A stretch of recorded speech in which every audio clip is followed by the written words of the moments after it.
Bienvenidos al canal de YouTube de Ediciones Rodio. Aquí encontrarás vídeos especializados en cada tema. Si te gusta nuestro contenido, no olvides suscribirte, darle a me gusta y comentar tu experiencia. Gracias por elegirnos en tu camino hacia el éxito. Recuerda que todos nuestros temarios también están disponibles en formato digital y papel. Para cualquier duda puedes escribirnos a info@edicionesrodio.com. Auxiliares de la Administración del Estado. Volumen 1. Tema 3. Las Cortes Generales. Composición, atribuciones y funcionamiento del Congreso de los Diputados y Senado. El Defensor del Pueblo. 1. Las Cortes Generales. Composición, atribuciones y funcionamiento. 1,1. Normativa básica y concepto. Para comenzar a estudiar las Cortes Generales, empezamos señalando la normativa que regula la materia y que vamos a utilizar para desarrollar el tema. Constitución de 1978, Título 3, art. 66 a 96. Ley Orgánica 5/1985 de 19 de junio, de Régimen Electoral General, LOREG, cuya última modificación es la LO 3/2015 de 30 de marzo, de control de la actividad económico-financiera de los partidos políticos, por la que se modifican la LO 8/2007, de 4 de julio sobre financiación de los partidos políticos, la LO 6/2002 de 27 de junio, de partidos políticos y la LO 2/1982 de 12 de mayo, del Tribunal de Cuentas. Reglamento del Congreso de los Diputados, de 10 de febrero de 1982. Reglamento del Senado, de 3 de mayo del 94. El artículo 66 de la Constitución española manifiesta que las Cortes Generales representan al pueblo español y están formadas por el Congreso de los Diputados y el Senado. Son un órgano bicameral, al contrario de lo que ocurre en las comunidades autónomas en la que el poder legislativo es unicameral. Las Cortes Generales ejercen la potestad legislativa del Estado. Aprueban sus presupuestos. Controlan la acción del gobierno y tienen las demás competencias que les atribuye la Constitución. Las Cortes Generales son inviolables. Hay que mencionar también como caracteres más importantes de las Cortes Generales que son un órgano de poder político, por lo que sus actos escapan a la jurisdicción de los tribunales ordinarios, pudiendo únicamente ser revisados, en cuanto sea contrarios a la Constitución, por el Tribunal Constitucional. Las Cortes son un órgano deliberante. Las Cortes son un órgano permanente. Aún en período de vacaciones o, en caso de disolución, las Cortes continúan a algunos efectos a través de las diputaciones permanentes. Las Cortes son un órgano de publicidad. Según el art. 80 de la Constitución, las sesiones plenarias de las cámaras serán públicas, salvo acuerdo en contrario de cada cámara, adoptado por mayoría absoluta o con arreglo al reglamento. 1,2. El Congreso de los Diputados. El Congreso de los Diputados es la Cámara Baja de las Cortes Generales, el órgano constitucional que representa al pueblo español. Se reúne para sesiones en el Palacio de las Cortes, ubicado en la Plaza de las Cortes de Madrid. Composición y sistema electoral. El Congreso, Cámara de Representación Poblacional, se compone de un mínimo de 300 y un máximo de 400 diputados, según el artículo 68 de la Constitución, y de 350 según el artículo 162,1 de la LOREG. Para la elección de los 350 miembros que a día de hoy componen esta Cámara, se seguirán las siguientes reglas. La circunscripción electoral será la provincia, efectuándose el reparto de diputados entre las distintas circunscripciones del siguiente modo. 1. A cada provincia se le asignará un mínimo inicial de diputados que, según la LOREG, será de 2. 2. Ceuta y Melilla elegirán un diputado cada una.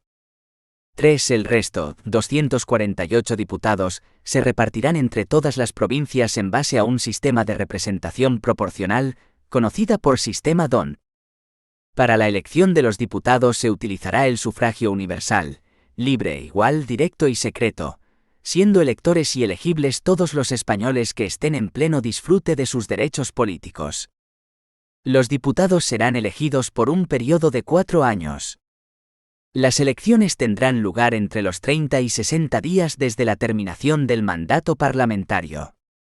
Las elecciones serán convocadas por el Rey mediante Real Decreto en el que constará la fecha de las elecciones, la duración de la campaña electoral, que en ningún caso podrá rebasar los 15 días, el número de diputados que corresponde elegir a cada circunscripción electoral, la fecha en la que se celebrará la sesión constitutiva de la Cámara, que, en todo caso, habrá de llevarse a cabo dentro de los 25 días siguientes a la celebración de las elecciones.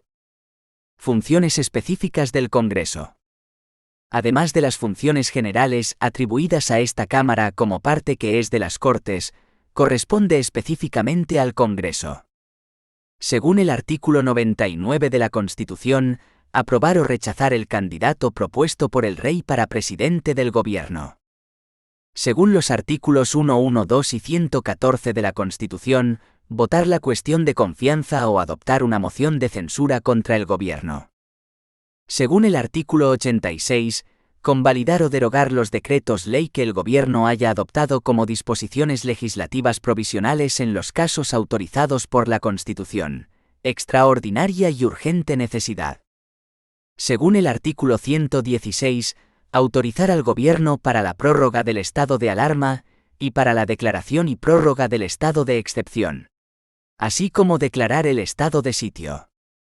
Según el artículo 102,2 de la Constitución, plantear la iniciativa para acusar al presidente del Gobierno y a los demás miembros del Gobierno por traición o por cualquier delito contra la seguridad del Estado.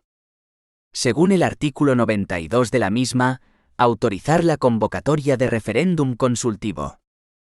1,3. El Senado. Composición y sistema electoral. El Senado es la Cámara Alta de las Cortes Generales y un órgano constitucional que representa al pueblo. Es la Cámara de Representación Territorial, si bien no puede decirse que el Senado haya podido convertirse en una Cámara de Representación Autonómica, y quizás por esa razón, en la actualidad ha quedado relegada a una segunda Cámara de Reflexión.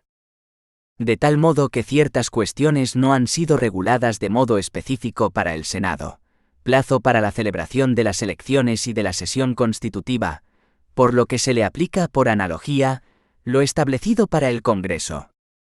La Constitución presenta al Senado así, en el artículo 69. 1. El Senado es la Cámara de Representación Territorial. 2. En cada provincia se elegirán 4 senadores por sufragio universal, libre, igual, directo y secreto por los votantes de cada una de ellas, en los términos que señala una ley orgánica.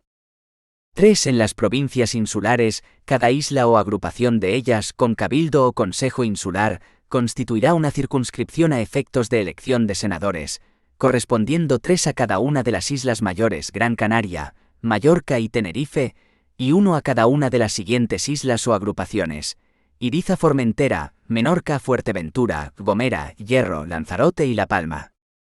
4. Las poblaciones de Ceuta y Melilla elegirán cada una de ellas 2 senadores. 5. Las comunidades autónomas designarán además un senador y otro más por cada 1.000.000 de habitantes de su respectivo territorio. La designación corresponderá a la Asamblea Legislativa o, en su defecto, al órgano colegiado superior de la comunidad autónoma, de acuerdo con lo que establezcan los estatutos, que asegurarán, en todo caso, la adecuada representación proporcional. 6. El Senado es elegido por 4 años. El mandato de los senadores termina 4 años después de su elección o el día de la disolución de la Cámara. Como se observa, el número de miembros que lo componen no está establecido de antemano, ya que ésta varía en función de los habitantes que, en cada momento, tengan las CCAA. En resumidas cuentas, sus miembros serán elegidos del siguiente modo. La mayoría se elegirán por sufragio universal, libre, igual, directo y secreto, conforme al siguiente reparto. Cada provincia peninsular elegirá 4. Cada isla mayor, Gran Canaria, Mallorca y Tenerife elegirá 3. Ceuta y Melilla 2.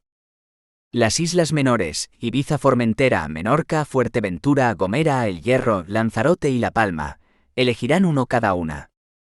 El resto serán designados por las CCAA, bien por la Asamblea Legislativa o, en su defecto, por el órgano colegiado superior de la comunidad autónoma, Consejo de Gobierno, del siguiente modo. 1 por ser CCAA. 1 más por cada millón de habitantes de dicha comunidad. Funciones de las Cortes que empiezan a tomarse en el Senado. Según el artículo 158 de la Constitución y el 140 del Reglamento del Senado, autorizar los acuerdos de cooperación entre las comunidades autónomas. Según el artículo 158 de la Constitución y el 140 del Reglamento del Senado, aprobar los proyectos de distribución del Fondo de Compensación. El procedimiento a seguir para tomar las decisiones citadas en los puntos anteriores se encuentra recogido en el artículo 74 de la Constitución. Funciones específicas del Senado. En realidad el Senado solo lleva a cabo una función en la que no participa el Congreso, la cual, una vez más, tiene que ver con las CCAA, afianzando así su papel de Cámara de Representación Territorial. Dicha función prevista en el artículo 155 de la CE consiste en aprobar por mayoría absoluta las medidas propuestas por el Gobierno para obligar a las comunidades autónomas a cumplir sus obligaciones o para reprimir actuaciones que atenten gravemente contra el interés de España. Artículo 155. Si una comunidad autónoma no cumplir las obligaciones que la Constitución u otras leyes le impongan, o actuare de forma que atente gravemente al interés general de España, el Gobierno, previo requerimiento al presidente de la comunidad autónoma, y, en el caso de no ser atendido, con la aprobación por mayoría absoluta del Senado, podrá adoptar las medidas necesarias para obligar a aquella al cumplimiento forzoso de dichas obligaciones, o para la protección del mencionado interés general. Para la ejecución de las medidas previstas en el apartado anterior, el Gobierno podrá dar instrucciones a todas las autoridades de las comunidades autónomas. 1,4. Cuestiones comunes a ambas cámaras. Causas de disolución. La Constitución prevé 2 tipos de disolución. Automática. Esta puede producirse por 3 motivos. La finalización del mandato parlamentario, transcurso de los 4 años. Como consecuencia de la aplicación de la denominada cláusula de salvaguarda del art. 99 de la Constitución, disolución de ambas cámaras si el Congreso, en 2 meses no elige al presidente del Gobierno. Cuando se acepte por las cámaras, por mayoría de 2/3, una propuesta de revisión total o de partes esenciales de la Constitución, art. 168. En cualquiera de los 3 casos, la disolución será llevada a cabo por el Rey mediante Real Decreto y con refrendo del presidente del Gobierno, salvo en disolución prevista en el art. 99 que será refrendada por el presidente del Congreso. Discrecional. Prevista en el art. 115 CE. La iniciativa corresponde exclusivamente al presidente del Gobierno, previa deliberación del Consejo de Ministros, no requiriéndose sin embargo la aprobación de éste. Cumplido este requisito, la decisión se comunica al Rey, el cual debe necesariamente proceder a la disolución solicitada en los términos de la petición. El presidente podrá solicitar la disolución de ambas cámaras conjunta o separadamente. Sin embargo, no cabe la disolución de las cámaras cuando se jale en trámite una moción de censura. En el término de 1 año a contar desde la anterior disolución. Solo en el caso de que la nueva disolución sea discrecional. No procede la disolución del Congreso, durante la vigencia de los estados excepcionales del art. 116. Alarma, excepción y sitio. Los miembros de las Cortes Generales. Prerrogativas de los parlamentarios. La condición de parlamentario, es decir, de miembro integrante de cada una de las cámaras, senador o diputado, comporta una serie de peculiaridades jurisdiccionales que hace de los parlamentarios un colectivo protegido por un fuero especial. Los derechos de los parlamentarios pueden concretarse así. El artículo 67,2 CE manifiesta que en cuanto las Cortes Generales representan al pueblo español, sus miembros no están ligados por mandato imperativo. El artículo 66 CE dispone que los diputados y senadores gozan de inviolabilidad por las opiniones manifestadas y los votos emitidos en el ejercicio de sus funciones. El artículo 71 de la CE dice que durante el período de su mandato gozan de inmunidad, por lo que solo pueden ser detenidos en caso de flagrante delito. No pueden ser inculpados ni procesados sin la previa autorización de las cámaras, y tiene fuero especial ante la Sala de lo Penal del Tribunal Supremo. Los diputados y senadores tienen además todos los derechos que les reconoce la Constitución y que les puedan ser reconocidos por los reglamentos. Entre ellos citemos derecho de voto, derecho a plantear preguntas e interpelaciones al Gobierno, derecho a formar parte de comisiones y grupos parlamentarios, derechos a asignación que fije la respectiva Cámara, etc. Deberes e incompatibilidades. Los deberes de diputados y senadores los deducimos de la Constitución y serían: el deber de asistencia, deber de aceptar la autoridad del presidente, deber de no divulgar aquellas actuaciones que tengan carácter secreto, deber de efectuar, tanto en el momento de tomar acta de diputado, como cuando finaliza su mandato, una declaración notarial de sus bienes y actividades. En cuanto a las incompatibilidades, el artículo 70 dispone que la ley electoral determinará las causas de inelegibilidad e incompatibilidad de los diputados y senadores, que comprenderán, en todo caso, a los componentes del Tribunal Constitucional, b. a los altos cargos de la Administración del Estado que determine la ley, con la excepción de los miembros del Gobierno, c. al Defensor del Pueblo, d. a los magistrados, jueces y fiscales en activo, e. a los militares profesionales y miembros de las fuerzas y cuerpos de seguridad y policía en activo, f. a los miembros de las juntas electorales. La validez de las actas y credenciales de los miembros de ambas cámaras estará sometida al control judicial, en los términos que establezca la ley electoral. Además, según el art. 67.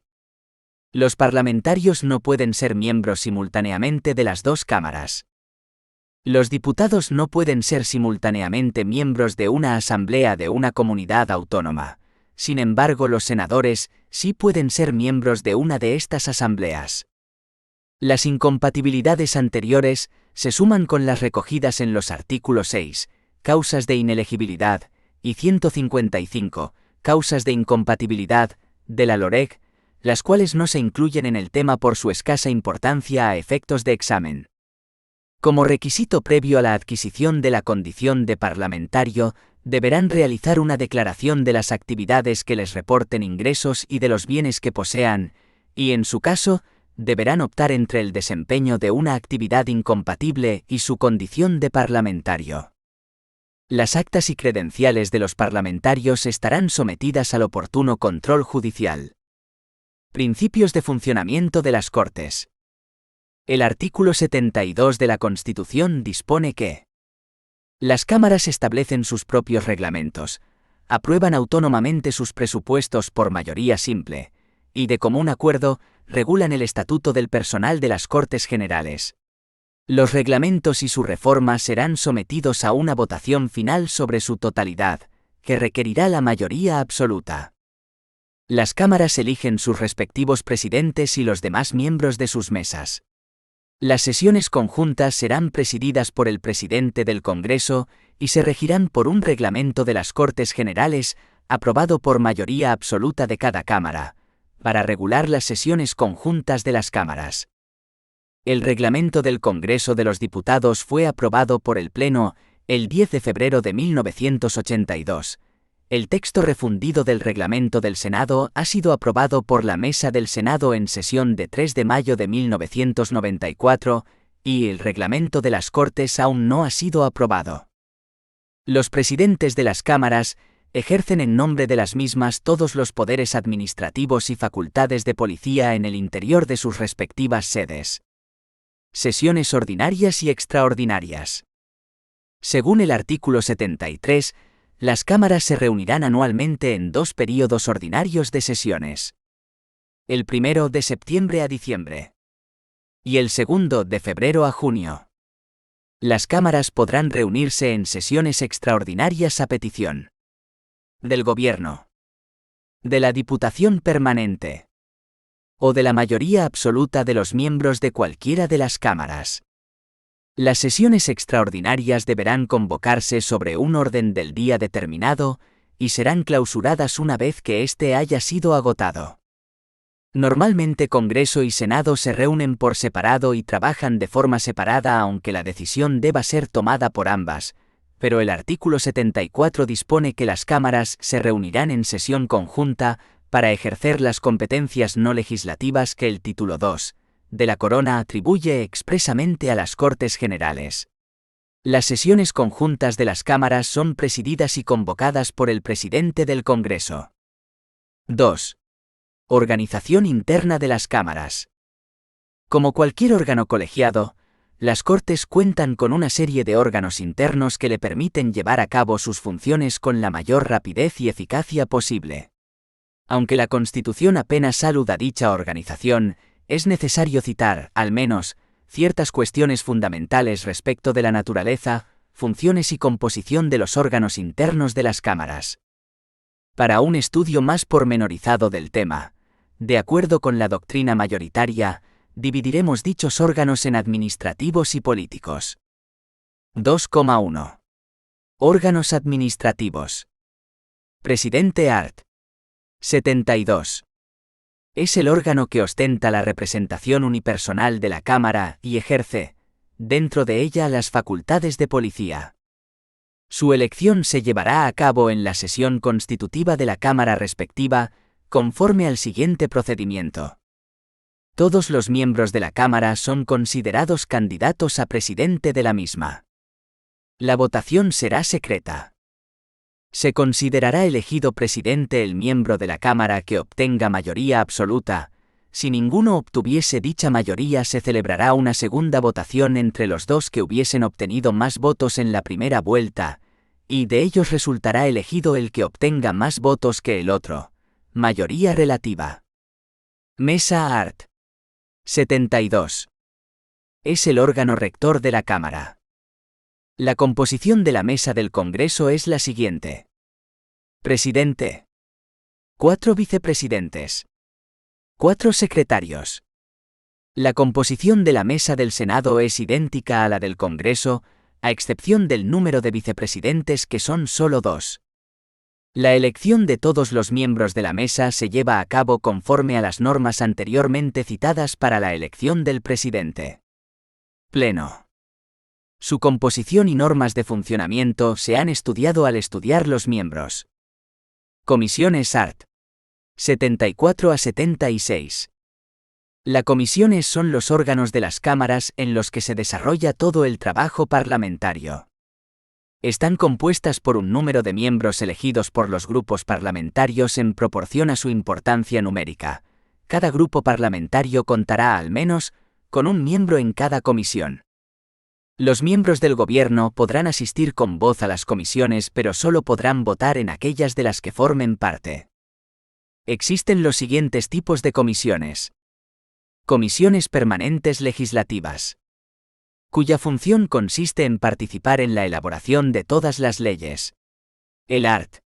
75 permite que el Pleno de la Cámara pueda delegar en estas comisiones la aprobación de determinadas leyes de las que exceptúa, en todo caso, las siguientes. Leyes de bases.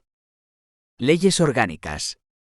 Leyes relativas a cuestiones internacionales. Reformas de la Constitución. Presupuestos generales del Estado. Comisiones permanentes no legislativas, las cuales tienen atribuidas determinadas funciones concretas que llevan a cabo de forma permanente. Por ejemplo, en el Congreso existen algunas como la de reglamento, la de estatuto de los diputados, la de peticiones, y en el Senado alguna como la de asuntos iberoamericanos, la de peticiones, la de suplicatorio. Comisiones no permanentes. Son aquellas creadas por el Pleno de una de las cámaras para hacerse cargo de un asunto concreto. Su desaparición está ligada a la finalización del trabajo que se les había atribuido o a la finalización del mandato de la Cámara en la que fueron creadas. Entre ellas nos interesa destacar las comisiones de investigación, art. 76, a las que se les atribuye la investigación de un asunto de interés público. Sus averiguaciones no vinculan a los tribunales de justicia, pero pueden dar cuenta de ellas al Ministerio Fiscal. Comisiones mixtas. Son aquellas que están formadas por miembros de ambas cámaras en igual número. Existen distintos tipos, entre ellos las más importantes son aquellas que se constituyen cuando Congreso y Senado deben decidir sobre un asunto concreto, pero no se ponen de acuerdo al respecto. Es entonces cuando se crea la comisión mixta, para intentar acercar las posiciones de ambas cámaras. La Constitución las cita en los siguientes casos: reforma de partes no esenciales de la Constitución, art. 167, autorización de acuerdo entre CCAA, art. 74 y 145, distribución del Fondo de Compensación Internacional, art. 74 y 158, y autorización de determinados tratados internacionales, art.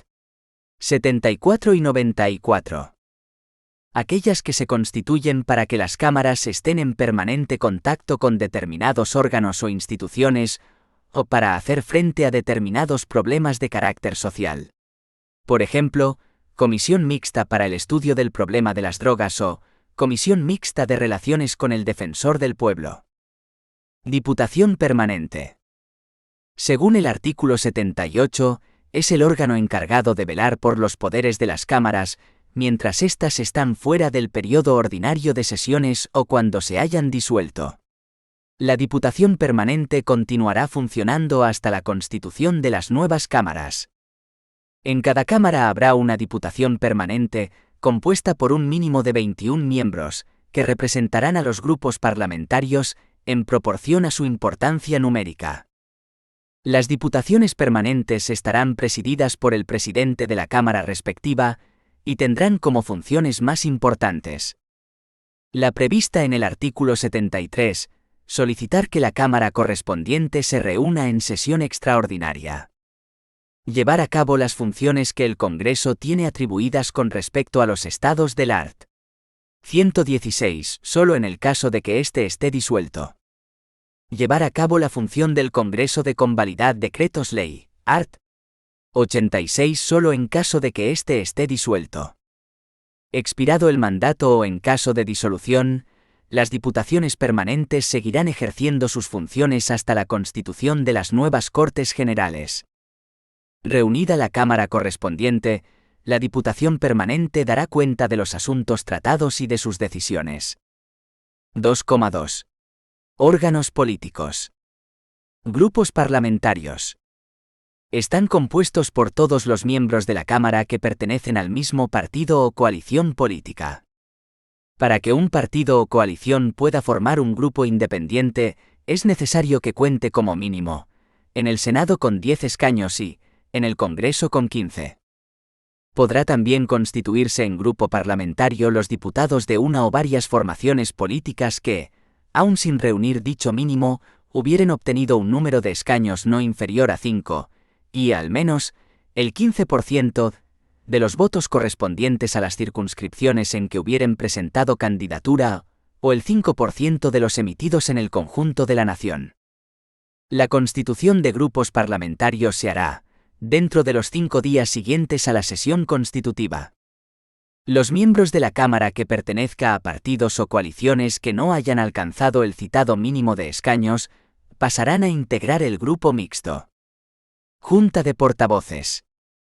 Está compuesta por el presidente de la Cámara respectiva y los portavoces de todos los grupos parlamentarios de dicha Cámara. Adopta sus decisiones utilizando el voto ponderado. 3. Funciones de las Cortes. 3,1. Funciones generales. Como hemos señalado al principio de tema, según el artículo 66 de la Constitución Española, como funciones generales señalamos: representar al pueblo español. Ejercer la potestad legislativa del Estado. Aprueban sus presupuestos, también los presupuestos generales del Estado. Controlan la acción del gobierno. 3,2. Funciones relacionadas con la corona. Serían las siguientes. Prohibir la celebración de matrimonio de aquellas personas que tengan derecho a la sucesión de la corona. Art. 57,4. Proclamar al rey y tomar juramento a éste, al príncipe heredero y al regente o regentes. Reconocer la inhabilitación del rey para el ejercicio de su autoridad. Art. 59,2. Nombrar regente, 1, 3 o 5 personas, si no hubiere ninguna persona a quien corresponda la regencia. Art. 59,3. Resolver, a través de ley orgánica, las abdicaciones, renuncias y las dudas que puedan surgir en el orden de sucesión a la corona. Nombramiento del tutor del rey en su caso. Art. 60,1. 3,3. Funciones de control de la acción política del gobierno. Están reguladas en el título V de la CE. Según el artículo 66 son las Cortes, es decir, ambas cámaras, las que controlan la acción del gobierno, si bien solo el Congreso es competente para exigirle responsabilidad política a través de fórmulas, que no solo sirven para ejercer un mero control, sino que pueden dar lugar al cese del gobierno, la moción de censura y la cuestión de confianza. La cuestión de confianza. Art. 112. La razón de ser de la cuestión de confianza es la necesidad que puede sentir el gobierno, en determinadas circunstancias, de contar con el apoyo de la mayor proporción posible de miembros del Congreso de Diputados, a efectos de la adopción de medidas políticas o decisiones administrativas especialmente trascendentales. El régimen jurídico del voto de confianza es el siguiente. Iniciativa. De acuerdo con el art. 112 de la Constitución, corresponde al presidente del Gobierno, previa deliberación del Consejo de Ministros. Contenido de la moción. La moción puede versar indistintamente sobre un programa o sobre una declaración de política general. Votación. Para su aprobación se exige mayoría simple de los diputados. El voto de confianza no se puede plantear ante el Senado. Efectos. La aprobación supone la continuidad y reforzamiento de la posición del gobierno. La no aprobación de la cuestión obliga al presidente del gobierno a presentar su dimisión, provocando así el cese del gobierno. El Congreso procederá a la elección de un nuevo presidente del gobierno por el procedimiento general previsto en el artículo 99, iniciando así el proceso de formación de un nuevo gobierno. La moción de censura. Art. 113. La moción de censura consiste en que un número determinado de diputados piden que el Congreso decida por votación si el gobierno debe de continuar o no. El régimen de la moción de censura es el siguiente. Iniciativa. Corresponde exclusivamente a los miembros del Congreso. La moción debe ser firmada por lo menos la 10ª parte de los diputados. Plazo de enfriamiento. La votación no puede efectuarse hasta pasado 5 días de la presentación, con el fin de evitar la obtención de aprobaciones por sorpresa y posibilitar la reacción del gobierno. Durante los 2 primeros días de este plazo podrán presentarse mociones alternativas que contengan los mismos requisitos que la principal. Contenido de la moción. Debe incluir un texto en el que se exprese que el gobierno ha dejado de contar con la confianza de la Cámara, así como un candidato alternativo a la presidencia del gobierno. Debate y votación. Para la adopción por el Congreso de la moción, se exige mayoría absoluta. Efectos. La aprobación de una moción de censura supone, en primer lugar, la caída del gobierno y, en segundo lugar, la investidura automática del candidato alternativo. Si la moción no prospera, los proponentes no pueden presentar otra durante el mismo período de sesiones. Otras fórmulas de control en las que pueden participar ambas cámaras. Solicitud de información al gobierno. Art. 109. Las cámaras o sus comisiones, a través de sus presidentes, podrán solicitar información al gobierno, a cualquiera de sus departamentos o a cualquier autoridad estatal o autonómica. Las cámaras o sus comisiones pueden solicitar la presencia de los miembros del gobierno. Art. 110. Preguntas al gobierno. Art. 111. Interpelaciones. Art. 111. Las diferencias entre preguntas e interpelaciones pueden concretarse así. Las preguntas versan sobre cuestiones administrativas, las interpelaciones sobre cuestiones de naturaleza política y pueden dar lugar a mociones. Comisiones de investigación. Pueden ser creadas para cualquier asunto de interés público por el Congreso de los Diputados, por el Senado o por ambas cámaras conjuntamente. Interesa resaltar que, de acuerdo con el art.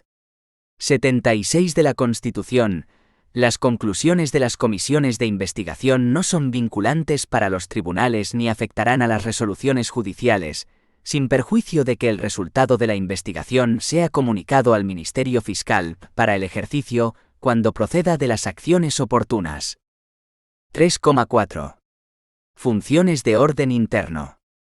El artículo 72 de la Constitución puede concretarse en los siguientes puntos. Aprobar sus propios reglamentos por mayoría absoluta. Aprueban sus presupuestos por mayoría simple. Eligen a sus respectivos presidentes y miembros de las mesas. Regulan, los dos cámaras de común acuerdo, el estatuto del personal de las Cortes Generales. 3,5. Funciones de carácter financiero.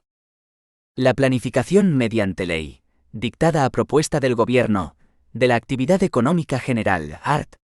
131. La distribución de los recursos del Fondo de Compensación. Art. 158. El examen, enmienda y aprobación de los presupuestos generales. Art. 134. La autorización mediante ley de la emisión de deuda pública. Art. 135. Asimismo, de las Cortes depende el Tribunal de Cuentas, órgano fiscalizador de todas las cuentas del Estado. Art. 136.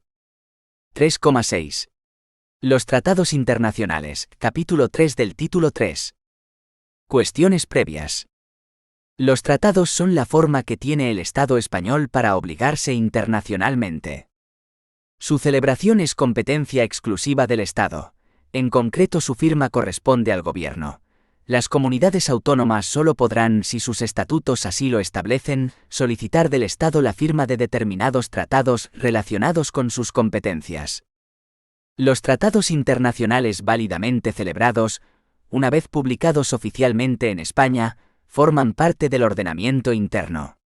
En consecuencia, sus disposiciones solo pueden ser derogadas, modificadas o suspendidas en la forma prevista en los propios tratados, o de acuerdo con las normas generales del derecho internacional. Para la denuncia de un tratado, requerirá el mismo procedimiento que se haya utilizado para su ratificación. No hay excepción alguna a la necesidad de publicación oficial en el BOE de los tratados, para así formar parte del derecho interno. Tipos de tratados y procedimiento para su ratificación. Tratados ordinarios. Son aquellos que, por referirse a materias no señaladas expresamente por la Constitución como de especial importancia, pueden ser concluidos por el Gobierno sin más trámite que la inmediata información al Congreso y al Senado.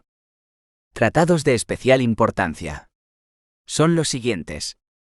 1. Tratados de carácter político. 2. Tratados o convenios de carácter militar. 3. Tratados o convenios que afecten a la integridad territorial del Estado, o a los derechos y deberes fundamentales establecidos en el título I de la Constitución. 4. Tratados o convenios que impliquen obligaciones financieras para la hacienda pública. 5. Tratados o convenios que supongan modificación o derogación de alguna ley, o exijan medidas legislativas para su ejecución. En estos casos se requiere la previa autorización de las Cortes para su ratificación, autorización que se prestará utilizando el procedimiento previsto en el art. 74 de la CE. 1. En primer lugar, decide el Congreso por mayoría simple. 2. Después el Senado por igual mayoría. 3. Si no hubiese acuerdo entre las cámaras, intentará obtenerse mediante la creación de una comisión mixta que elaborará un texto alternativo. 4. En última instancia, si no se consiguiese acuerdo, decidirá el Congreso por mayoría absoluta.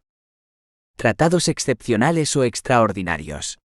Son aquellos por los que se atribuyen a una organización o institución internacional el ejercicio de competencias derivadas de la Constitución. La autorización de las Cortes ha de hacerse mediante ley orgánica.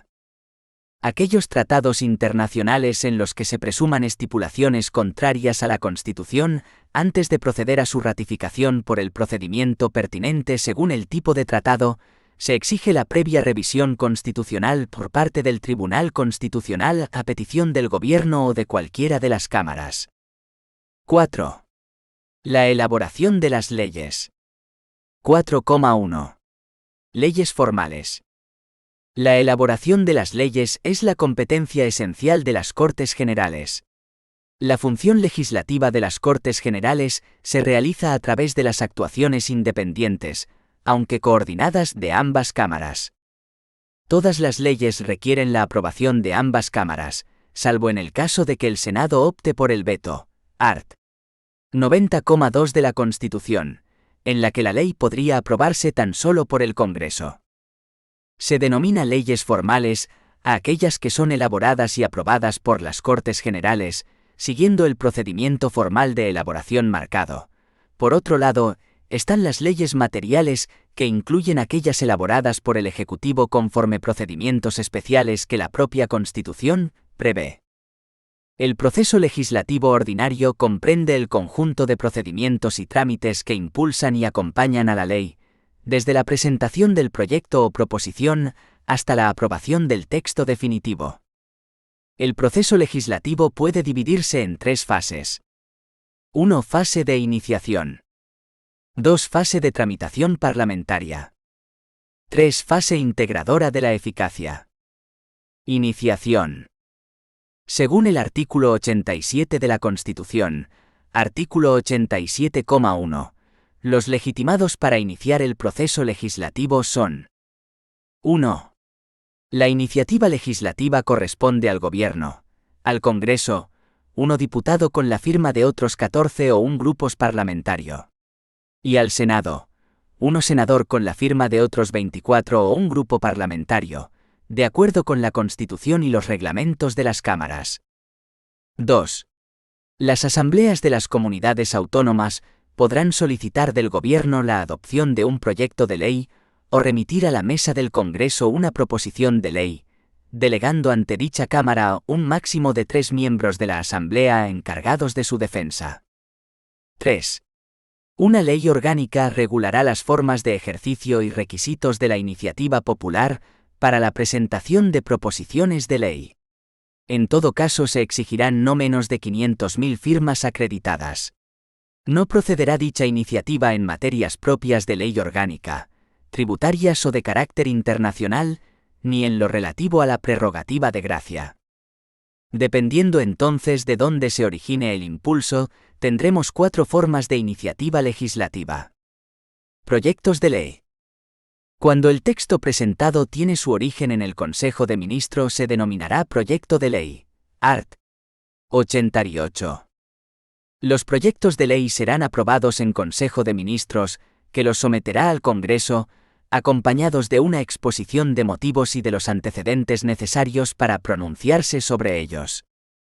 Se presentarán obligatoriamente a través del Congreso, acompañados de una exposición de motivos y de los antecedentes necesarios para pronunciarse sobre ellos. Todos los anteproyectos de ley deberán estar informados por la Secretaría General Técnica del Departamento Ministerial en el que surja la iniciativa. Según el artículo 89,1 de la Constitución, la iniciativa gubernamental, es decir, los proyectos de ley, goza de preferencia en la tramitación parlamentaria respecto de la iniciativa del resto de los titulares de la misma mediante proposición de ley. Proposiciones de ley. La iniciativa de las cámaras puede surgir tanto del Congreso como del Senado. En caso de iniciativa parlamentaria, el texto presentado se denomina proposición de ley. Como se puede observar del art. 87,2, las asambleas legislativas de las comunidades autónomas tiene una doble vía para presentar la iniciativa. Solicitar del Gobierno la adopción de un proyecto de ley. O remitir a la mesa del Congreso una proposición de ley, delegando ante dicha Cámara a un máximo de 3 miembros de la Asamblea Comunitaria para la defensa de dicha proposición. La iniciativa popular se encuentra regulada en el art. 87,3 de la Constitución y desarrollada en la Ley 3/1984, de 26 de marzo, reguladora de la iniciativa legislativa popular. Para su tramitación se exige la presentación por la comisión promotora de la iniciativa de una proposición de ley ante el Congreso. Una vez admitida por el Congreso, la comisión promotora deberá obtener un mínimo de 500.000 firmas que avalen la iniciativa. Deben recogerse en un plazo máximo de 9 meses, con posible prórroga de 3 meses más si se aprecia causa mayor. Recibida la notificación que acredite haberse reunido el número de firmas exigido, la mesa ordenará la publicación de la proposición, que deberá ser incluida en el orden del día del Pleno, en el plazo máximo de 6 meses para su toma en consideración. La tramitación parlamentaria se efectuará conforme a lo que dispongan los reglamentos de las cámaras. En todo caso, la persona designada por la comisión promotora será llamada a comparecer en la comisión del Congreso de los Diputados competente por razón de la materia, con carácter previo al debate de toma en consideración por el Pleno, para que exponga los motivos que justifican la presentación de la iniciativa legislativa popular. Modificación de la ley en 2015. La Constitución y la Ley 3/1984 excluyen de la iniciativa legislativa popular. Materias propias de ley orgánica. Materias de naturaleza tributaria. Asuntos relativos a la prerrogativa de gracia. Materias de carácter internacional. Materias del art.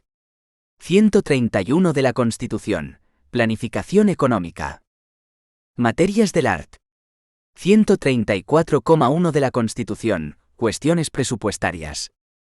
Tramitación parlamentaria. Es la fase que comprende los trámites en los que se desarrolla la elaboración y aprobación del texto presentado. El procedimiento es esencialmente el mismo en ambas cámaras y podríamos resumirlo del siguiente modo. Cuando la iniciativa llega a la mesa del Congreso, ésta ordena su publicación en el Boletín Oficial de las Cortes y así envía al Pleno para su toma en consideración, trámite en el cual se decidirá la oportunidad y necesidad de tramitación de la correspondiente iniciativa. Es importante hacer constar que los proyectos de ley no serán tomados en consideración, ya que para las cámaras es obligatorio iniciar su tramitación. En el caso de las proposiciones de ley presentadas por los senadores, serán tomadas en consideración por el Pleno, no pudiendo el Congreso negarse a su tramitación. Una vez presentada la iniciativa legislativa, la mesa de la Cámara abre un plazo, 15 días, para la presentación de enmiendas, es decir, para la presentación de modificaciones al texto original. Las enmiendas pueden ser a la totalidad, las que versen sobre la oportunidad, los principios o el espíritu del proyecto de ley y postulen la devolución de aquel al Gobierno, o las que propongan un texto completo alternativo al del proyecto. Solo podrán ser presentadas por los grupos parlamentarios. Enmiendas parciales, que pueden ser de adición, de supresión o de modificación. Las enmiendas a la totalidad se debatirán en el Pleno. Si estas enmiendas se rechazan, el proyecto original pasará a la comisión para el debate de las enmiendas parciales.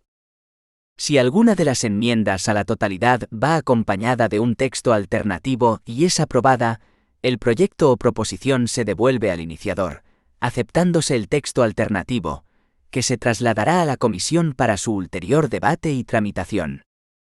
Una vez concluido el debate de totalidad en el Pleno, tendrá lugar el debate de las enmiendas parciales en la comisión. La comisión a la que corresponde el proyecto o proposición nombrará una ponencia, que redactará un informe que servirá de base para el debate en la comisión. Finalmente, el Pleno del Congreso procederá a la aprobación de la iniciativa por mayoría simple, mayoría absoluta si la ley fuese orgánica, si bien el art. 75 de la Constitución prevé la posibilidad de que el Pleno delegue en las comisiones la aprobación de proyectos o proposiciones de ley salvo los relativos a cuestiones internacionales, leyes orgánicas, leyes de bases y presupuestos generales del Estado. Concluida la deliberación y debate del Pleno, el texto finalmente aprobado se remitirá al Senado a través de los presidentes de las cámaras. Esta Cámara deberá en el plazo de 2 meses a partir de la recepción del texto, salvo que el proyecto de ley sea declarado urgente por el Gobierno o el Congreso, en cuyo caso dispondrá solamente de 20 días naturales, optar entre vetar, rechazar, por mayoría absoluta el proyecto o proposición de ley enviado. En este caso, la iniciativa volverá al Congreso que podrá ratificar inmediatamente por mayoría absoluta el texto rechazado por el Senado. Esperar 2 meses a partir de la recepción del veto del Senado y volver a aprobar el texto rechazado por el Senado por mayoría simple, absoluta si la ley es orgánica. Enmendar por mayoría simple el proyecto o proposición enviado, en cuyo caso las enmiendas del Senado se debatirán en el Congreso y quedarán incorporadas al proyecto las que obtengan mayoría simple. Después de ello, si la ley es orgánica, el texto se somete a una votación de conjunto en la que se debe obtener mayoría absoluta. Aprobar por mayoría simple la ley. El resto de trámites, de eficacia a la ley aprobada por las Cortes Generales y que corresponde llevar a cabo al Rey. Estos trámites son: sanción de las leyes. Es un acto obligado del monarca que dispone de un plazo de 15 días para sancionar las leyes, art. 91 de la Constitución. La sanción es un acto por el que el rey autentifica la ley. Promulgación de leyes, art. 91 de la Constitución. Es la proclamación de la facultad de obligar que posee la ley debidamente sancionada. Publicación de las leyes, art. 91 de la Constitución. Con ello se da cumplimiento de la exigencia de conocimiento de la ley por parte de aquellos que quedan obligados a ella. Una vez publicadas las leyes, entran en vigor a los 20 días salvo que la propia ley establezca otra cosa. 4,2. Normas con fuerza de ley. Como ya citamos al comienzo de este punto, las leyes en sentido material incluyen aquellas que por una u otra razón emanan del Gobierno, en lugar de hacerlo de las Cortes. Este tipo de normas se dividen a su vez en 2: decretos legislativos y decretos leyes. Decretos legislativos. Caben 2 modalidades. Para la formación de textos articulados, deberá otorgarse mediante una ley de bases que delimitará con precisión el objeto y alcance de la delegación legislativa y los principios y criterios que han de seguirse en su ejercicio. Las leyes de bases no podrán en ningún caso autorizar la modificación de la propia ley de bases ni facultar para dictar normas con carácter retroactivo. Para la formación de textos refundidos, deberá otorgarse mediante una ley ordinaria que determinará el ámbito normativo a que se refiere el contenido de la delegación, especificando si se circunscribe a la mera formulación de un texto único, o si se incluye la de regularizar, aclarar y armonizar los textos legales que han de ser refundidos. El artículo 82 lo expresa del siguiente modo: las Cortes Generales podrán delegar en el Gobierno la potestad de dictar normas con rango de ley sobre materias determinadas no incluidas en el artículo anterior. La delegación legislativa deberá otorgarse mediante una ley de bases cuando su objeto sea la formación de textos articulados, o por una ley ordinaria cuando se trate de refundir varios textos legales en uno solo. La delegación legislativa habrá de otorgarse al Gobierno de forma expresa, para materia concreta y con fijación del plazo para su ejercicio. La delegación se agota por el uso que de ella haga el Gobierno, mediante la publicación de la norma correspondiente. No podrá entenderse concedida de modo implícito o por tiempo indeterminado. Tampoco podrá permitir la subdelegación a autoridades distintas del propio Gobierno. Las leyes de bases delimitarán con precisión el objeto y alcance de la delegación legislativa y los principios y criterios que han de seguirse en su ejercicio.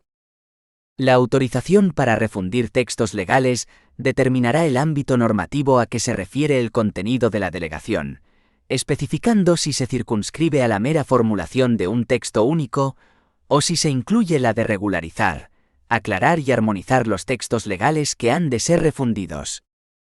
Sin perjuicio de la competencia propia de los tribunales, las leyes de delegación podrán establecer en cada caso fórmulas adicionales de control.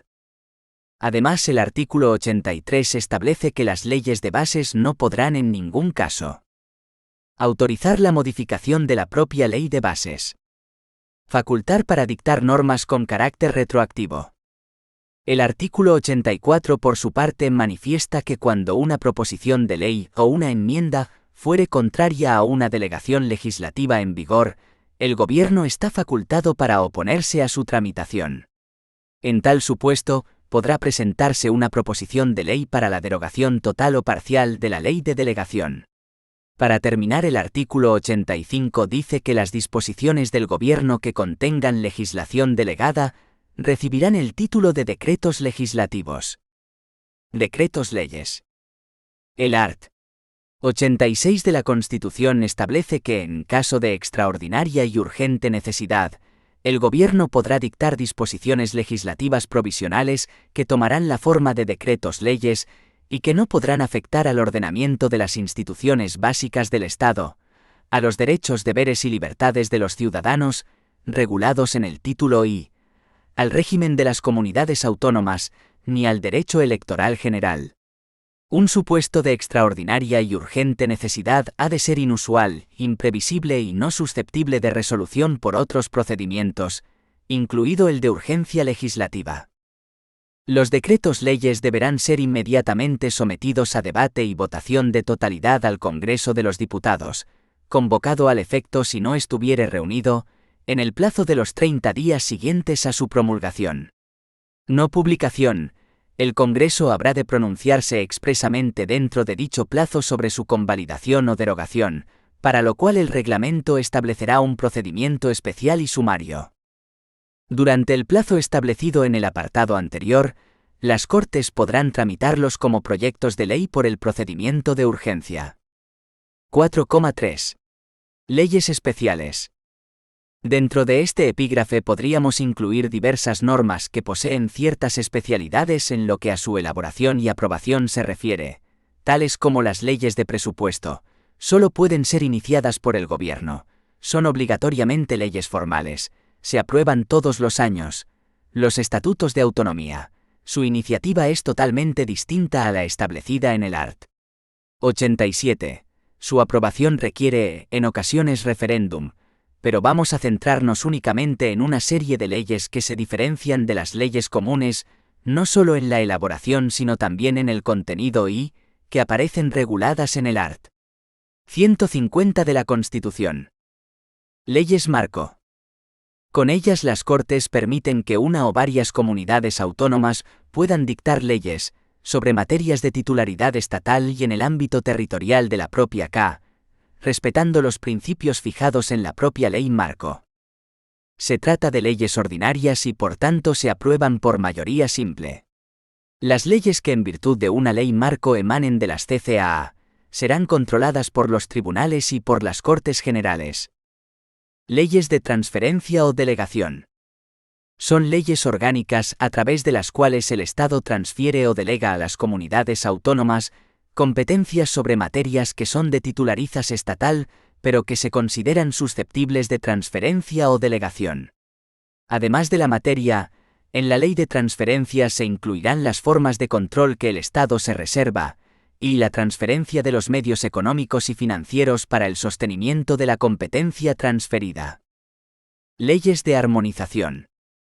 Su existencia responde a una hipotética necesidad de armonizar, hacer que respondan a los mismos principios básicos, la legislación dictada por las distintas CCAA, incluso sobre materias de su propia competencia. Para que pueda dictarse una norma de esta naturaleza, es necesario que el interés general lo exija, apreciación que será llevada a cabo por las Cortes y por mayoría absoluta de cada Cámara. Son leyes ordinarias. 5. El defensor del pueblo. 5,1. Normativa y concepto. El art. 54 CE, que establece que una ley orgánica regulará la institución del Defensor del Pueblo, como alto comisionado de las Cortes Generales, designado por éstas para la defensa de los derechos comprendidos en este título y, a cuyo efecto podrá supervisar la actividad de la Administración, dando cuenta a las Cortes Generales. La Ley Orgánica Reguladora del Defensor del Pueblo es la Ley Orgánica 3/1981, de 6 de abril. También señalamos en este apartado que existen instituciones similares en el ámbito de algunas comunidades autónomas, como por ejemplo, es el caso del Valedor do Pobo en Galicia, Justicia Mayor de Aragón, el Síndic de Greuges de Cataluña y de las Islas Baleares, Procurador del Común en Castilla y León, Defensor del Pueblo andaluz, Diputado del Común en Canarias, Ararteko en el País Vasco.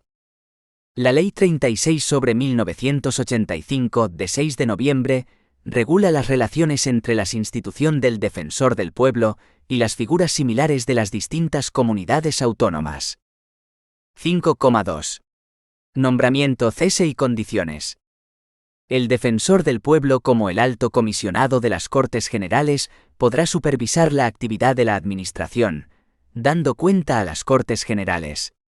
Ejercerá las funciones que le encomienda la Constitución y la Ley Orgánica 3/1981, de 6 de abril. El Defensor del Pueblo será elegido por las Cortes Generales para un período de 5 años, y se dirigirá a las mismas a través de los presidentes del Congreso y del Senado, respectivamente. Se designará en las Cortes Generales una comisión mixta Congreso-Senado, encargada de relacionarse con el Defensor del Pueblo e informar a los respectivos plenos en cuantas ocasiones sea necesario. Dicha comisión se reunirá cuando así lo acuerden conjuntamente el presidente del Congreso y del Senado, y en todo caso, para proponer a los plenos de las cámaras el candidato o candidatos a Defensor del Pueblo. Los acuerdos de la comisión se adoptarán por mayoría simple.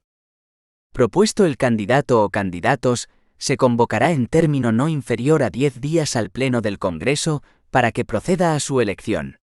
Será designado quien obtuviese una votación favorable de las 3/5 partes de los miembros del Congreso y posteriormente, en un plazo máximo de 20 días, fuese ratificado por esta misma mayoría del Senado. Caso de no alcanzarse las mencionadas mayorías, se procederá en nueva sesión de la comisión, y en el plazo máximo de un mes, a formular sucesivas propuestas. En tales casos, una vez conseguida la mayoría de los 3/5 en el Congreso, la designación quedará realizada al alcanzarse la mayoría absoluta del Senado. Designado el Defensor del Pueblo, se reunirá de nuevo la comisión mixta Congreso-Senado para otorgar su conformidad previa al nombramiento de los adjuntos que le sean propuestos por aquel. Podrá ser elegido Defensor del Pueblo cualquier español mayor de edad que se encuentre en el pleno disfrute de sus derechos civiles y políticos. Los presidentes del Congreso y del Senado acreditarán conjuntamente con sus firmas el nombramiento del Defensor del Pueblo, que se publicará en el Boletín Oficial del Estado. El Defensor del Pueblo tomará posesión de su cargo ante las mesas de ambas cámaras reunidas conjuntamente, prestando juramento o promesa de fiel desempeño de su función. El Defensor del Pueblo cesará por alguna de las siguientes causas. 1. Por renuncia. 2. Por expiración del plazo de su nombramiento. 3. Por muerte o por incapacidad sobrevenida. 4. Por actuar con notoria negligencia en el cumplimiento de las obligaciones y deberes del cargo. 5. Por haber sido condenado mediante sentencia firme por delito doloso. La vacante en el cargo se declarará por el presidente del Congreso en los casos de muerte, renuncia y expiración del plazo del mandato. En los demás casos se decidirá, por mayoría de las 3/5 partes de los componentes de cada cámara, mediante debate y previa audiencia del interesado. Vacante el cargo, se iniciará el procedimiento para el nombramiento de nuevo Defensor del Pueblo, en plazo no superior a un mes. En los casos de muerte, cese o incapacidad temporal o definitiva del Defensor del Pueblo, y en tanto no procedan las Cortes Generales a una nueva designación, desempeñarán sus funciones interinamente, en su propio orden, los adjuntos al Defensor del Pueblo. 5,3. Prerrogativas e incompatibilidades. El defensor del pueblo no estará sujeto a mandato imperativo alguno. No recibirá instrucciones de ninguna autoridad. Desempeñará sus funciones con autonomía y según su criterio. El defensor del pueblo gozará de inviolabilidad. No podrá ser detenido, expedientado, multado, perseguido o juzgado en razón a las opiniones que formule o a los actos que realice en el ejercicio de las competencias propias de su cargo. En los demás casos, y mientras permanezca en el ejercicio de sus funciones, el defensor del pueblo no podrá ser detenido ni retenido sino en caso de flagrante delito, correspondiendo la decisión sobre su inculpación, prisión, procesamiento y juicio exclusivamente a la Sala de lo Penal del Tribunal Supremo. Las anteriores reglas serán aplicables a los adjuntos del defensor del pueblo en el cumplimiento de sus funciones. Incompatibilidades. La condición de defensor del pueblo es incompatible con todo mandato representativo, con todo cargo político o actividad de propaganda política, con la permanencia en el servicio activo de cualquier administración pública, con la afiliación a un partido político o el desempeño de funciones directivas en un partido político o en un sindicato, asociación o fundación, y con el empleo al servicio de los mismos, con el ejercicio de las carreras judicial y fiscal, y con cualquier actividad profesional, liberal, mercantil o laboral. El defensor del pueblo deberá cesar, dentro de los 10 días siguientes a su nombramiento y antes de tomar posesión, en toda situación de incompatibilidad que pudiere afectarle, entendiéndose en caso contrario que no acepta el nombramiento. Si la incompatibilidad fuere sobrevenida una vez posesionado del cargo, se entenderá que renuncia al mismo en la fecha en que aquella se hubiere producido. 5,4. Los adjuntos del defensor del pueblo. El defensor del pueblo estará auxiliado por un adjunto primero y un adjunto segundo, en los que podrá delegar sus funciones y que le sustituirán por su orden, en el ejercicio de las mismas, en los supuestos de imposibilidad temporal y en los de cese. El defensor del pueblo nombrará y separará a sus adjuntos previa conformidad de las cámaras, en la forma que determinen sus reglamentos. El nombramiento de los adjuntos será publicado en el Boletín Oficial del Estado. 5,5. Procedimiento ante el defensor del pueblo. 5,1. Iniciación y contenido de la investigación.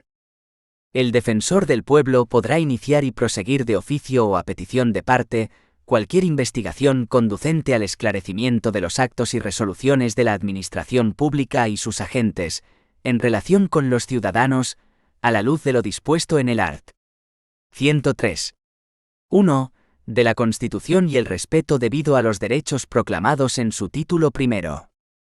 Las atribuciones del defensor del pueblo se extienden a la actividad de los ministros, autoridades administrativas, funcionarios y cualquier persona que actúe al servicio de las administraciones públicas. Podrá dirigirse al defensor del pueblo toda persona natural o jurídica que invoque un interés legítimo, sin restricción alguna. No podrán constituir impedimento para ello la nacionalidad, residencia, sexo, minoría de edad, la incapacidad legal del sujeto, el internamiento en un centro penitenciario o de reclusión o, en general, cualquier relación especial de sujeción o dependencia de una administración o poder público. Los diputados y senadores individualmente, las comisiones de investigación no relacionadas con la defensa general o parcial de los derechos y libertades públicas, y principalmente, la Comisión Mixta Congreso-Senado de Relaciones con el Defensor del Pueblo, podrán solicitar mediante escrito motivado la intervención del Defensor del Pueblo para la investigación o esclarecimiento de actos, resoluciones y conductas concretas producidas en las administraciones públicas que afecten a un ciudadano o grupo de ciudadanos en el ámbito de sus competencias. No podrá presentar quejas ante el Defensor del Pueblo ninguna autoridad administrativa en asuntos de su competencia. La actividad del Defensor del Pueblo no se verá interrumpida en los casos en que las Cortes Generales no se encuentren reunidas, hubieren sido disueltas o hubiere expirado su mandato. En las situaciones previstas en el apartado anterior, el Defensor del Pueblo se dirigirá a las diputaciones permanentes de las cámaras. La declaración de los estados de excepción o de sitio no interrumpirán la actividad del Defensor del Pueblo, ni el derecho de los ciudadanos de acceder al mismo, sin perjuicio de lo dispuesto en el art. 55 de la Constitución. 5.5,2. Ámbito de competencias. El defensor del pueblo podrá, en todo caso, de oficio o a instancia de parte, supervisar por sí mismo la actividad de la comunidad autónoma en el ámbito de competencias definido por esta ley. Los órganos similares de las comunidades autónomas coordinarán sus funciones con las del defensor del pueblo, y éste podrá solicitar su cooperación. Cuando el defensor del pueblo reciba quejas referidas al funcionamiento de la Administración de Justicia, deberá dirigirlas al Ministerio Fiscal para que éste investigue su realidad y adopte las medidas oportunas con arreglo a la ley, o bien de traslado de las mismas al Consejo General del Poder Judicial, según el tipo de reclamación de que se trate. Todo ello sin perjuicio de la referencia que en su informe general a las Cortes Generales pueda hacer al tema. El defensor del pueblo velará por el respeto de los derechos proclamados en el título primero de la Constitución, en el ámbito de la administración militar, sin que ello pueda entrañar una interferencia en el mando de la defensa nacional. 5.5,3. Tramitación de las quejas. Toda queja se presentará firmada por el interesado, con indicación de su nombre, apellidos y domicilio, en escrito razonado, en papel común y en el plazo máximo de 1 año, contado a partir del momento en que tuviera conocimiento de los hechos objeto de la misma. Todas las actuaciones del defensor del pueblo son gratuitas para el interesado, y no será preceptiva la asistencia de letrado ni de procurador. De toda queja se acusará recibo. La correspondencia dirigida al defensor del pueblo, y que sea remitida desde cualquier centro de detención, internamiento o custodia de las personas, no podrá ser objeto de censura de ningún tipo. Tampoco podrán ser objeto de escucha o interferencia las conversaciones que se produzcan entre el defensor del pueblo, o sus delegados y cualquier otra persona de las enumeradas en el apartado anterior. El defensor del pueblo registrará y acusará recibo de las quejas que se formulen, que tramitará o rechazará.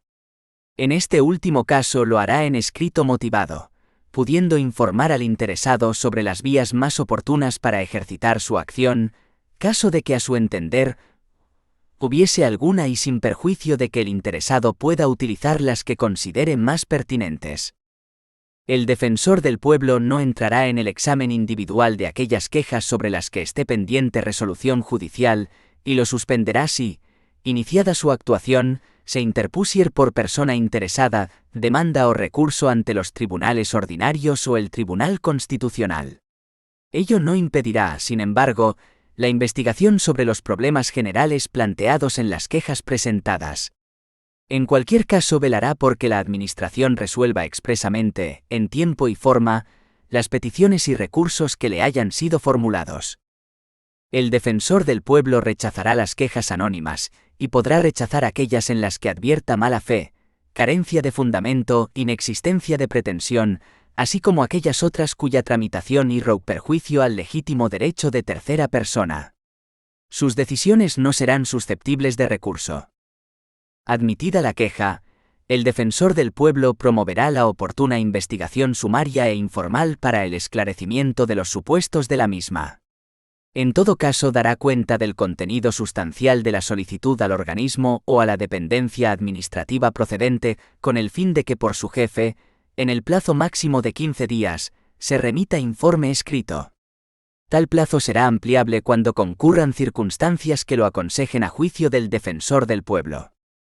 La negativa o negligencia del funcionario o de sus superiores responsables al envío del informe inicial solicitado podrá ser considerada por el defensor del pueblo como hostil y entorpecedora de sus funciones, haciéndola pública de inmediato y destacando tal calificación en su informe anual o especial, en su caso a las Cortes Generales.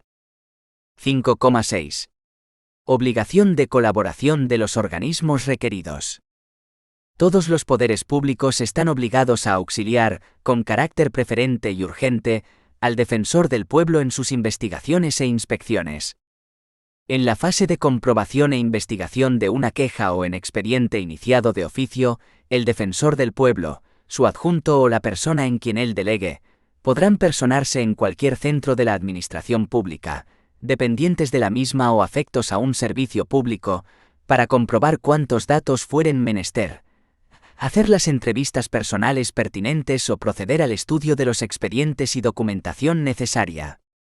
A estos efectos, no podrá negársele el acceso a ningún expediente o documentación administrativa o que se encuentre relacionada con la actividad o servicio objeto de la investigación, sin perjuicio de lo que se dispone en el art. 22 de esta ley. Cuando la queja a investigar afectare a la conducta de las personas al servicio de la Administración, en relación con la función que desempeñan, el defensor del pueblo dará cuenta de la misma al afectado y a su inmediato superior u organismo de quien aquél dependiera.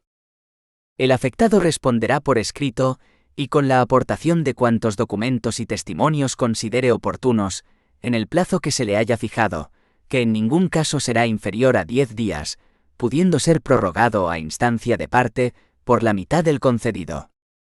El defensor del pueblo podrá comprobar la veracidad de los mismos y proponer al funcionario afectado una entrevista ampliatoria de datos. Los funcionarios que se negaren a ello podrán ser requeridos por aquel para que manifiesten por escrito las razones que justifiquen tal decisión. La información que en el curso de una investigación pueda aportar un funcionario a través de su testimonio personal tendrá el carácter de reservada, sin perjuicio de lo dispuesto en la Ley de Enjuiciamiento Criminal sobre la denuncia de hechos que pudiesen revestir carácter delictivo. El superior jerárquico u organismo que prohíba al funcionario a sus órdenes o servicio responder a la requisitoria del defensor del pueblo o entrevistarse con él, deberá manifestarlo por escrito, debidamente motivado, dirigido al funcionario y al propio defensor del pueblo. El defensor del pueblo dirigirá en adelante cuantas actuaciones investigadoras sean necesarias al referido superior jerárquico. 5,7. Documentos reservados. El defensor del pueblo podrá solicitar a los poderes públicos todos los documentos que considere necesarios para el desarrollo de su función, incluidos aquellos clasificados con el carácter de secretos de acuerdo con la ley. En este último supuesto, la no remisión de dichos documentos deberá ser acordada por el Consejo de Ministros y se acompañará una certificación acreditativa del acuerdo denegatorio. Las investigaciones que realice el defensor del pueblo y el personal dependiente del mismo, así como los trámites procedimentales, se verificarán dentro de la más absoluta reserva, tanto con respecto a los particulares como a las dependencias y demás organismos públicos, sin perjuicio de las consideraciones que el defensor del pueblo considere oportuno incluir en sus informes a las Cortes Generales. Se dispondrán medidas especiales de protección en relación con los documentos clasificados como secretos. Cuando entienda que un documento declarado secreto y no remitido por la Administración pudiera afectar de forma decisiva a la buena marcha de su investigación, lo pondrá en conocimiento de la Comisión Mixta Congreso-Senado prevista anteriormente. 5,8. Responsabilidades de las autoridades y funcionarios. Cuando las actuaciones practicadas revelen que la queja ha sido originada presumiblemente por el abuso, arbitrariedad, discriminación, error, negligencia u omisión de un funcionario, el defensor del pueblo podrá dirigirse al afectado haciéndole constar su criterio al respecto. Con la misma fecha dará traslado de dicho escrito al superior jerárquico, formulando las sugerencias que considere. La persistencia en una actitud hostil o entorpecedora de la labor de investigación del defensor del pueblo por parte de cualquier organismo, funcionario, directivo o persona al servicio de la administración pública, podrá ser objeto de un informe especial, además de destacarlo en la sección correspondiente de su informe anual. Cuando el defensor del pueblo, en razón del ejercicio de las funciones propias de su cargo, tenga conocimiento de una conducta o hechos presumiblemente delictivos, lo pondrá de inmediato en conocimiento del fiscal general del Estado. En cualquier caso, el fiscal general del Estado informará periódicamente al defensor del pueblo, o cuando éste lo solicite, del trámite en que se hallen las actuaciones iniciadas a su instancia. El fiscal general del Estado pondrá en conocimiento del defensor del pueblo todas aquellas posibles irregularidades administrativas de que tenga conocimiento el Ministerio Fiscal en el ejercicio de sus funciones. El defensor del pueblo podrá, de oficio, ejercitar la acción de responsabilidad contra todas las autoridades, funcionarios y agentes civiles del orden gubernativo o administrativo, incluso local, sin que sea necesaria en ningún caso la previa reclamación por escrito. 5,9. Los gastos causados a particulares. Los gastos efectuados o perjuicios materiales causados a los particulares que no hayan promovido la queja, al ser llamados a informar por el defensor del pueblo, serán compensados con cargo a su presupuesto una vez justificados debidamente. 5,10. Las resoluciones. 5.10,1. Contenido de las resoluciones. El defensor del pueblo, aun no siendo competente para modificar o anular los actos y resoluciones de la administración pública, podrá, sin embargo, sugerir la modificación de los criterios utilizados para la producción de acuellos. Si como consecuencia de sus investigaciones llegase al convencimiento de que el cumplimiento riguroso de la norma puede provocar situaciones injustas o perjudiciales para los administrados, podrá sugerir al órgano legislativo competente o a la Administración la modificación de la misma. Si las actuaciones se hubiesen realizado con ocasión de servicios prestados por particulares en virtud de acto administrativo habilitante, el defensor del pueblo podrá instar de las autoridades administrativas competentes el ejercicio de sus potestades de inspección y sanción. El defensor del pueblo está legitimado para interponer los recursos de inconstitucionalidad y de amparo, de acuerdo con lo dispuesto en la Constitución y en la Ley Orgánica del Tribunal Constitucional. El defensor del pueblo, con ocasión de sus investigaciones, podrá formular a las autoridades y funcionarios de las administraciones públicas advertencias, recomendaciones, recordatorios de sus deberes legales y sugerencias para la adopción de nuevas medidas. En todos los casos, las autoridades y los funcionarios vendrán obligados a responder por escrito en término no superior al de un mes. Si formuladas sus recomendaciones dentro de un plazo razonable no se produce una medida adecuada en tal sentido por la autoridad administrativa afectada, o ésta no informa al defensor del pueblo de las razones que estime para no adoptarlas, el defensor del pueblo podrá poner en conocimiento del ministro del departamento afectado, o sobre la máxima autoridad de la administración afectada, los antecedentes del asunto y las recomendaciones presentadas. Si tampoco obtuviera una justificación adecuada, incluirá tal asunto en su informe anual o especial con mención de los nombres de las autoridades o funcionarios que hayan adoptado tal actitud, entre los casos en que, considerando el defensor del pueblo que era posible una solución positiva, ésta no se ha conseguido. 5.10,2. Notificaciones y comunicaciones. El defensor del pueblo informará al interesado del resultado de sus investigaciones y gestión, así como de la respuesta que hubiese dado la administración o funcionario implicados, salvo en el caso de que éstas, por su naturaleza, fuesen consideradas como de carácter reservado o declaradas secretas. Cuando su intervención se hubiere iniciado de acuerdo por los diputados y senadores individualmente, las comisiones de investigación no relacionadas con la defensa general o parcial de los derechos y libertades públicas, y principalmente, la Comisión Mixta Congreso-Senado de Relaciones con el Defensor del Pueblo, el defensor del pueblo informará al parlamentario o comisión competente que lo hubiese solicitado y al término de sus investigaciones, de los resultados alcanzados.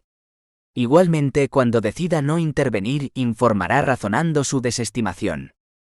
El defensor del pueblo comunicará el resultado positivo o negativo de sus investigaciones a la autoridad, funcionario o dependencia administrativa acerca de la cual se haya suscitado.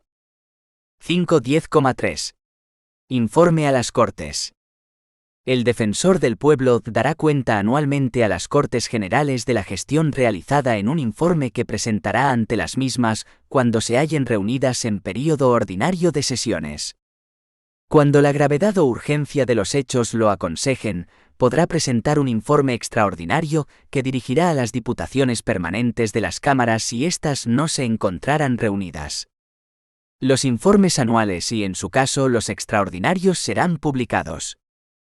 El defensor del pueblo en su informe anual dará cuenta del número y tipo de quejas presentadas, de aquellas que hubiesen sido rechazadas y sus causas, así como de las que fueron objeto de investigación y el resultado de la misma, con especificación de las sugerencias o recomendaciones admitidas por las administraciones públicas. En el informe no constarán datos personales que permitan la pública identificación de los interesados en el procedimiento investigador, sin perjuicio de lo dispuesto en el art. 24,1. La persistencia en una actitud hostil o entorpecedora de la labor de investigación del defensor del pueblo por parte de cualquier organismo, funcionario, directivo o persona al servicio de la administración pública podrá ser objeto de un informe especial, además de destacarlo en la sección correspondiente de su informe anual. El informe contendrá igualmente un anexo, cuyo destinatario serán las Cortes Generales, en el que se hará constar la liquidación del presupuesto de la institución en el período que corresponda. Un resumen del informe será expuesto oralmente por el defensor del pueblo ante los plenos de ambas cámaras, pudiendo intervenir los grupos parlamentarios a efectos de fijar su postura. 5,11. Medios personales y materiales. 5.11,1. Personal. El defensor del pueblo podrá designar libremente los asesores necesarios para el ejercicio de sus funciones, de acuerdo con el reglamento y dentro de los límites presupuestarios. Las personas que se encuentren al servicio del defensor del pueblo, y mientras permanezcan en el mismo, se considerarán como personal al servicio de las Cortes. En los casos de funcionarios provenientes de la administración pública se les reservará la plaza y destino que ocupasen con anterioridad a su adscripción a la oficina del defensor del pueblo, y se les computará, a todos los efectos, el tiempo transcurrido en esta situación. Los adjuntos y asesores cesarán automáticamente en el momento de la toma de posesión de un nuevo defensor del pueblo designado por las Cortes. 5.11,2. Dotación económica. La dotación económica necesaria para el funcionamiento de la institución constituirá una partida dentro de los presupuestos de las Cortes Generales. Nota. Mecanismo Nacional de Prevención de la Tortura de conformidad con la Constitución. La presente ley y el protocolo facultativo de la Convención contra la tortura u otros tratos o penas crueles, inhumanos o degradantes. El artículo 3 de la LO 1/2009, de 3 de noviembre, complementaria de la Ley de Reforma de la Legislación Procesal para la implantación de la nueva Oficina Judicial, por la que se modifica la LO 6/1985 de 1 de julio, del Poder Judicial, introdujo una disposición final única. Primero, el defensor del pueblo ejercerá las funciones del Mecanismo Nacional de Prevención de la Tortura de conformidad con la Constitución, la presente ley y el protocolo facultativo de la Convención contra la tortura u otros tratos o penas crueles, inhumanos o degradantes. Segundo, se crea un Consejo Asesor como órgano de cooperación técnica y jurídica en el ejercicio de las funciones propias del Mecanismo Nacional de Prevención, que será presidido por el adjunto en el que el defensor del pueblo delegue las funciones previstas en esta disposición.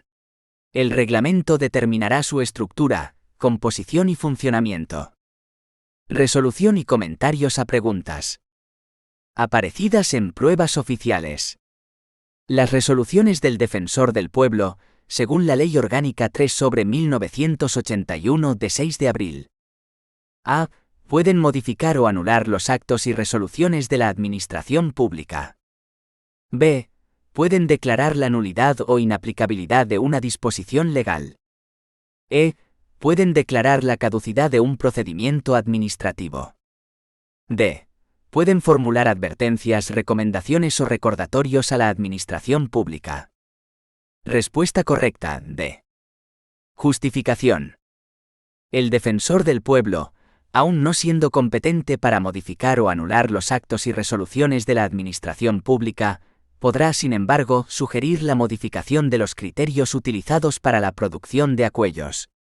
El defensor del pueblo, con ocasión de sus investigaciones, podrá formular a las autoridades y funcionarios de las administraciones públicas advertencias, recomendaciones, recordatorios de sus deberes legales y sugerencias para la adopción de nuevas medidas. En todos los casos, las autoridades y los funcionarios vendrán obligados a responder por escrito en término no superior al de un mes.